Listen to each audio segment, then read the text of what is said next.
There is that thing where you listen to somebody and then you think you've got this idea in your head about what they look like, and then you see him and you go, wow, he's a lot heavier than I thought. That used to be the old radio thing in the old days, going back like 20, 30, 40 years, where it'd be like, you know, a guy had a great voice. You go, wow, that guy must be a stud. You know, he's on the radio like, oh, hey, wow, checking out some of the girls, and yeah, I love the car wash. You know, and you go, wow, that guy must be something. And you meet him, and he weighs like 350 pounds. That's and right. You kind of go, wow, it's not quite what I thought. I don't think you and I together. We'd probably be 200. We'd be over 350 together. 350. What are you tipping the scales at right now? You about 185, maybe 190? Yeah, close to that. Yeah, right? same. See, we're close to 40 pounds. So we'd be pushing 4 bills, wouldn't we? Yeah. Now, this past weekend, I think I just need to hit this first and foremost. I know where you're going. And I have to. There's a caveat with this because I'm about to complain about the NBA draft lottery. Yep. And I will say that it's a travesty. And as a Sacramento Kings fan, very disappointed. My team, I mean, virtually every team in the NBA has something. They have something that they could be optimistic about. I have nothing. The only optimism that was emanating from the capital city was the fact that we might get the first pick in this draft. And I have to be honest with you, I don't like the lottery. The only time I like the lottery is if you're a team that's just on the cusp of making the playoffs and you could swoop in and steal the first pick, as you guys did a few years ago. Or like the Bulls did with Derrick Rose. Exactly. Well, they were the 9th team, I think, but you're absolutely right. They had a 1.7% chance of getting that first pick, and they did. I was actually last week going to come on and say, listen, I don't like the draft lottery. I don't think it's fair to teams that are lousy, like the Kings. Yeah. But I had Todd Lichty in, and so we started talking about the playoffs, and we never got around to it. But quite frankly, I think the system is a joke. And I think that if you take a look at all sports everywhere, pretty much every sporting league in the world, the worst teams get the top pick. Yeah. And that's the whole parity thing. That over time, if a team continues to finish in last place, they're going to get the higher picks, therefore probably getting the better players, and then the balance will shift. The fact that the Kings missed out on the pick, I mean, who's to say whether the first pick in this draft is going to be a game changer? I don't know. Maybe he will. The thing I will say, Steve, and I agree with you on this one, is that in basketball is the one sport where a draft pick can change things dramatically. Well, that's true. Not necessarily true. The NFL takes a few years normally. Hockey, they're young kids. Baseball, they're young kids, so it takes a while. NBA is only 5 guys on the court at once. So if you draft a real impact player, Derrick Rose being a prime example, you can change the whole thing. So in a way, I think the NBA really should be the one league where the worst team does get the #1 pick, and it's only happened twice since the lottery changed. I think it was 1990 or that's got right. in its present format. 94, okay, 94. And Dwight Howard, Orlando was the last time it happened. So I agree with you. Even though it benefited the Blazers, well, I think it benefited the Blazers depending on what happens with Odin. Yeah, you're not really sure, I agree with you. I think this is a case where the Sacramento Kings, they had the worst record. They were a bad team. They should have the #1 pick. I agree with you. Wholeheartedly agree with you. I mean, I know it sounds like sour grapes a week later, but I honestly was going to come on last week if I didn't call Todd and have Todd sit in with me. And I was going to go on this whole big diatribe about why I don't like the draft lottery. It's pure theater now. It's for the show. They bring these guys up, and here's Chris Webber, and here's such and such, Kevin Love, and he's, guys brought his wife. She's the good luck charm. It's like, just get on with it. And again, the whole point in doing the draft lottery is to dissuade teams from tanking when they're trying to get a top pick.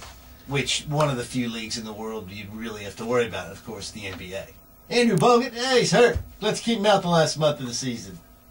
Well, okay, if you have to have some type of rule that stops teams or some type of system that stops teams from tanking, maybe you give the first team or the last team maybe a 50% chance of getting that first pick. Right, just reduce or the 70%. Yeah. But 1 in 4 chances, it's bad. And I kind of look at it. I mean, take it. This is I'll draw a parallel here for you. I don't know. Think about like when, say, a flood goes to a certain community. Say a flood ravishes 13 communities, and 1 through 13, each community has it worse and worse, right? And there's a pool of money, and obviously the pool that the team or the community that has the most damage deserves the most money. Right. But just imagine a scenario where they said, well, you know what we're going to do?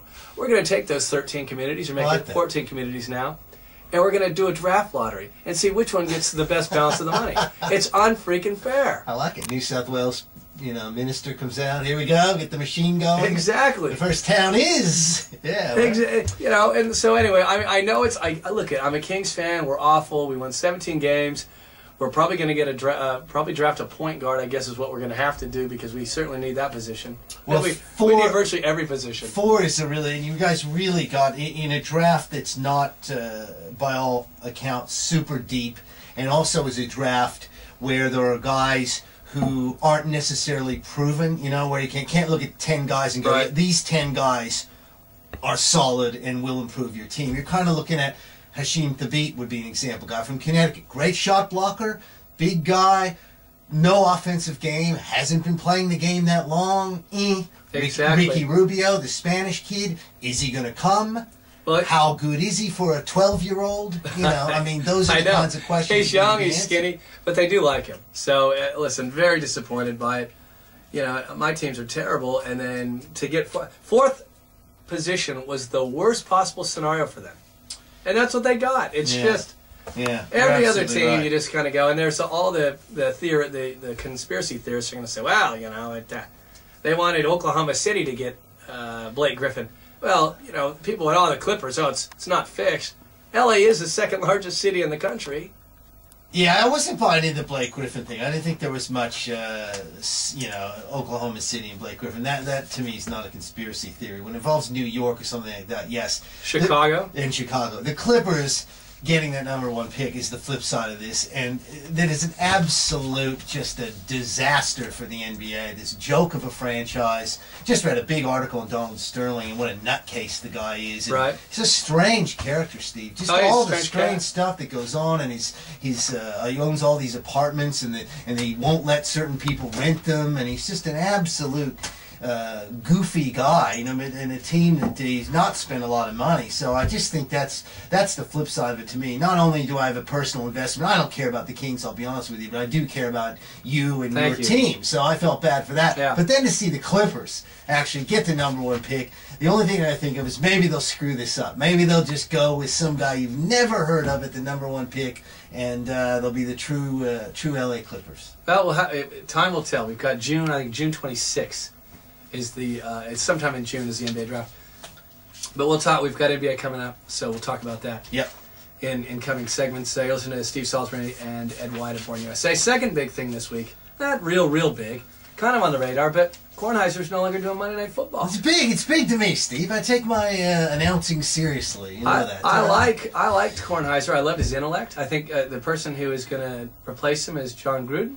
We've now got a coach's insight, which is always nice to have. I wonder, though, I wonder if it's not going to be a little too dry. That's my worry. And Kornheiser maybe wasn't the great fit, and I know a lot of people didn't think he fit in there. But you're right, he was a bit of a wit. He had some things going for him. Now you're going to have Mike Tirico, pretty basic company man announcer. Oh, absolutely. Jaworski, very good analyst, but, ex-quarterback. And Jon Gruden, an ex-coach. I mean, I can't help but think it's going to be a little bit dry. I mean, I know Gruden's kind of a little bit sarcastic, but in that sort of coach way. You know? Absolutely. That sort of press conference smart-ass thing doesn't make him funny. No, I hear you. In the real world. So I'm just wondering about, some of those AFL coaches say very funny things at the press conferences. Doesn't mean that they can, do it in the real world. So we'll have to see. Some people can pull it off. Some people can't. Kornheiser's reason was fear of flying. I'm not totally sure they weren't trying to kind of push him out the door, but by the same token, nothing has come out of that. No sort of Richmond-style leaks